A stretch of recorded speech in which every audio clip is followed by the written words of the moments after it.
Nalisema ya kuwa nyumba yako na nyumba ya baba yako itakwenda mbele zangu milele. Lakini sasa Bwana asema, jambo hili naliwe mbali na kwa maana wao waniheshimu, nitawaheshimisha, na wao wanidharau, watahesabiwa kuwa si kitu. Bwana Yesu asifiwe. Haleluya.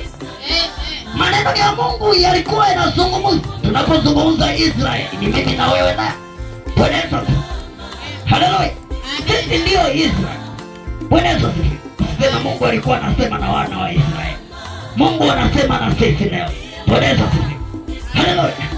Mungu anasema anawaheshimu wanaomheshimu, wanaomdharau anawahesabia kuwa ni wakosaji. Bwana Yesu asifiwe. Haleluya. Ni lazima tumheshimu Mungu ili atuheshimishe. Ukishindwa kumheshimu Mungu, na yeye hawezi kukuheshimisha. Mungu anapokuongoza kwa habari ya kufanya jambo ili kukamilisha ibada, ama kufanya jambo kwa ajili ya jambo lako la kumwinua mtu mwingine, usipotii, Mungu na yeye hafanyi jambo kwako.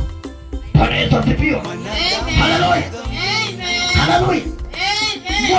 Kiongozi wa sifa anaposema inua, inua, wewe ndo kwanza uko bize, hauna haja ya kusikiliza anasema nini. Uko bize na mambo yako.